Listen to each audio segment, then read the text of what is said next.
Welcome back to the second segment of ILFL Soccer Nights. We're going to discuss the first division fixtures that were played yesterday. If I can get the results on the screen, we can go through them. First fixture was AMY losing 2-0 to PYO. Arsenal winning 7-3 against Seoul Youth. Spirit winning 5-3 against Bow. And Stepney B losing 6-1 against Burdets. Now, if I can come to Nano, I'm sure you probably know these teams. AMY, we expected a bit more from this season, considering the last season they did quite well. In the summer, they're quite convincing, but they seem to be struggling. And PYO in reverse, under Parasbai, I must say, Parasbai doing a fantastic job. I think PYO last season, they were a bit all over the place, but this season, due to his management, I think they're acting with a bit maturity, playing better football. What seems to be the story with the AMY? AMY, a very difficult situation that they're in. They did absolutely fantastic in the last season and the previous season as well. I mean, considering that they were only new 2 seasons ago, they did quite well. And they seem to have a good sort of a mixture of, young, decent players and some sort of veteran type sort of players that have more experience. So, I mean, what has gone wrong with them? I don't know. I mean, it's probably just another winter that, they could forget. PYO, on the other hand, I think Parasbai has done a fantastic job. As we all know, Parasbai is very vocal. I think that's what they needed. I think what PYO needed, because last season I saw the potential was there, but they lacked the leadership. It's the leadership and the motivation as well. You see, Parasbai is a very good motivator. I mean, you can see in his accent, the way he shouts at his players, not in a disrespectful way. I mean, he does it in a nice way. He's quite charismatic in that sense. So, and the players, when people do something, they look up to him as well. So I think he's done a really, really good job with PYO. Okay, and Arsenal doing what they do usually is when they turn up, is win 7-3. Again, a very good side. I'm sure you saw the Jermaine Arsenal play in our league. Yeah. When they start playing and the way they play football, 7, I watched that game, they could have scored more. But it's just the beginning of the game, it's just getting the 11 players on the pitch, it seems to be the problem. I think Steve managing, he's struggling, but once the goal is beautiful to watch. They actually play like the Arsenals. The way they play without whinging or moaning, they pass and keep on the floor. It's beautiful to watch. I think it's a credit to Arsenal, only if they can maintain that, because every week they have a topsy-turvy. They win, they lose. I think mainly due to Connor's quality sort of thing. Our new team, Spirit, winning 5-3 against Bow. Again, a new team doing very, very well this season. Credit to the management and the players, reaping the rewards. Stepney B and Badet, a very good result. It'll be interesting to see how the table looks. If we can have show our table on the screen. Obviously, Red Coat didn't play yesterday, but sitting pretty on top with 25 points. PYO and Spirit right behind them, but obviously played extra 3 games. So I think more or less we're looking at someone fighting for the second position. Would you not agree, Manu? Yeah, I think PYO is definitely a team that would fight for the second place, absolutely, because, I mean, if you look at it, that team has slightly more experience than Spirit, and they've got 2 points in hand as well.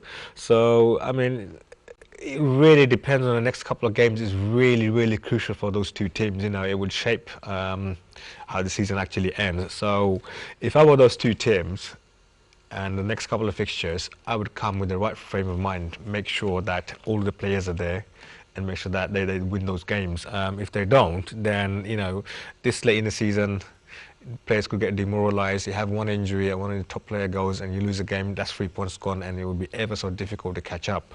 So the other team that actually surprised me is Seoul Youth, because I had a very good feeling, which is unfounded now, that they would probably win the title on that division. I think a lot of people expected that. I think they were one of the teams we thought will be fighting for the championship, not be top 2.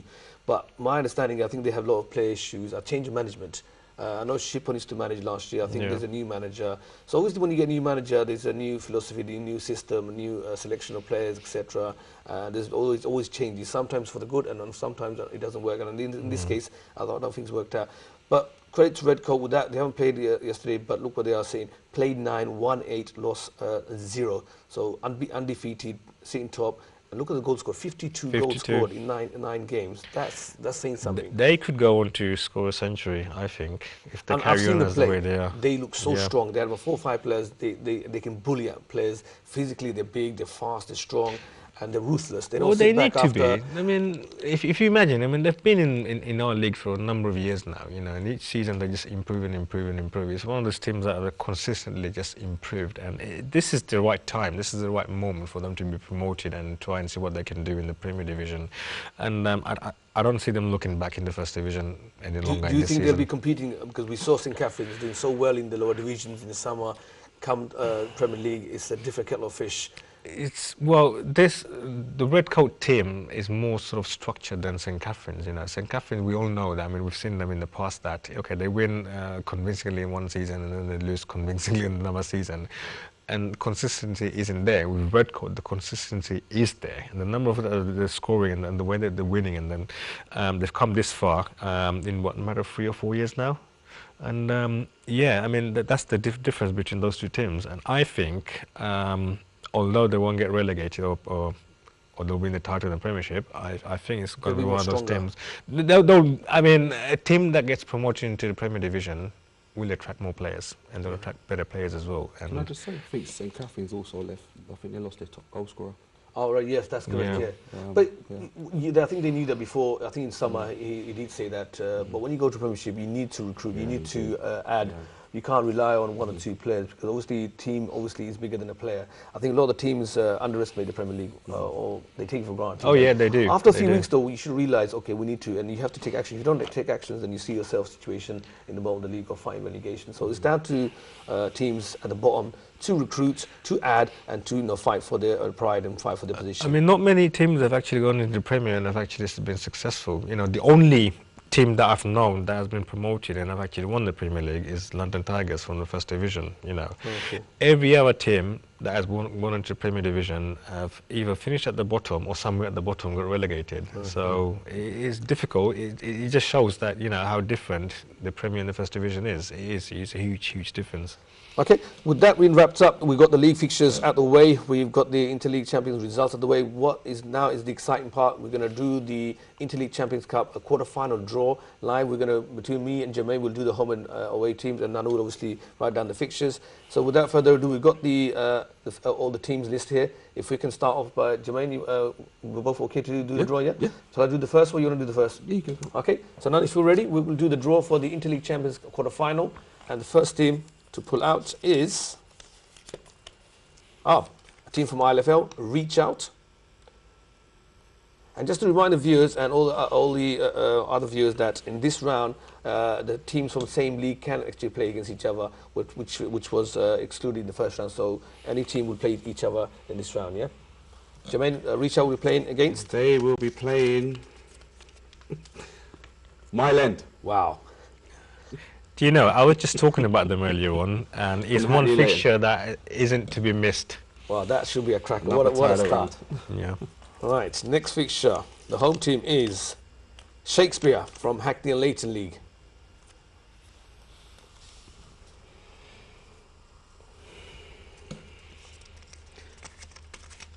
And they will be playing Al Huda from the Musical League.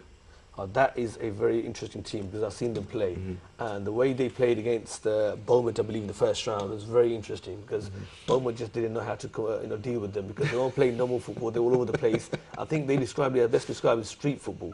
So it would be, and they were fit and they were fast, but it should be interesting how Shakespeare deal with Al Huda. Right, the next home team will be Roving Reporters from the Barnet League. That's Roving Reporters from the Barnet League. Okay.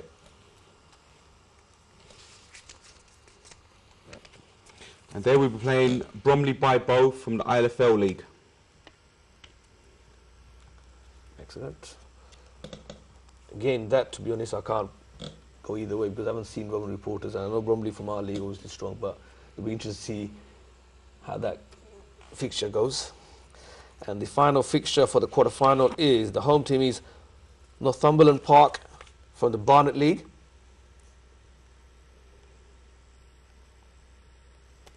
I think I know who this is, but I think this is going to be another interesting game, I believe. And they will be playing Ace from the ILFL League. Wow. I think that's going to be another good game. Okay.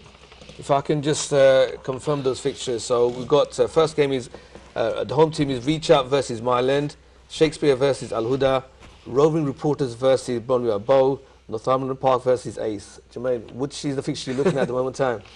Well, I hope they're all together, because I think the Reach Out Myland game is going to be great because they're both very strong sides.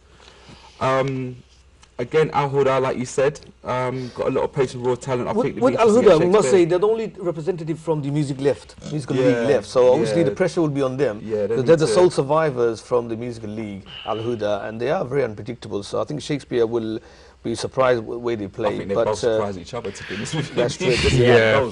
And I think for me, Northumberland Ace, I think Northumberland by their standards said, you know, they've got a lot more in the tank from the first game against Stepney. So it'd be interesting when they come up against a team that scores a lot of goals. Absolutely.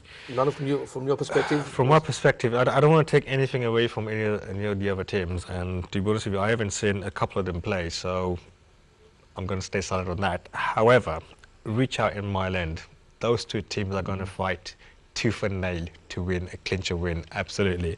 I mean, if you look at those two teams, you know, physical players, they like to play in the air, and they just go all the way. And yeah, I think that fixture is one that is not to be missed. It's going to be a very entertaining game. Okay, that aside, putting your ILFL hats on, we've got 3 teams still in the competition. Who do you see going forward to the semis? Okay, so Reach Out versus Myland, if I'm perfectly honest with you, I'm very sort of numb on that. I don't want to say if it's Myland or Reach Out, because I mean, it could go to a draw and then the penalties will decide, and that really is unfair, you know, because in the penalties, if you lose, you know, some teams could take it as it being unfair. So the other two teams, we've got Bromley Bible and we've got Ace. It's interesting, they're both playing, both our ILFL league are playing the Barnet League teams, the Roving Reporters and Northumberland Park. Bromley Bible and Ace have scored a lot of goals in the first round. You know, 7 goals by Ace, 6 goals by Bromley Bible. So you can imagine. I think, if anything, there will be a lot of goals from those two teams. But I think... I've not been on the fence. Go with your decision. Okay, Bromley Bible will probably go through. I don't think about Ace, because Bromley Bible is more of a cup team than Ace. You know, I've seen Ace play. They're very good, you know, individual brilliance, but they're not. I mean, if you put Ace against Myland, and I don't think they'll win against Myland, because it's just one of those teams that, you know, Ace cannot play against. From my perspective, I think Myland, for me, stick out. They're one of the strong sides, because I've seen them play last season and the season before. Reach Out, if Michael turns up and if they can play to the best, they'll be competitive. I think Bromley, Barbow and Ace got a very good chance of going through. The way the form they're in, the way they're winning games, the strong mentality they have at the moment of time. And I think with Al Huda, I know the only representative from Music League. I think Shakespeare, I saw them play against London Tigers. They were fast, they were strong. I think Al Huda will get a shock as well. I think Shakespeare will go through. Myland, on paper, they should go through, and hopefully. But you never know. On the day, it depends. It depends. Sometimes who turns players up. let it down and stuff like that. It depends. I will say about Northumberland Park, though. Yeah. They are a London Cup side. As we've seen, they've got vast experience. I watched them at a cup final last year, and they won. And they did get a player sent off, and still it didn't look like they had 10 players, and they won in extra time. Okay, so sorry, Jamie, we're going to actually discuss further. We're going to discuss about the Challenge Cup in the next round. We'll discuss exactly the format and exactly how we're going to take it forward. We're going to take a short break, and we'll see you on the other side.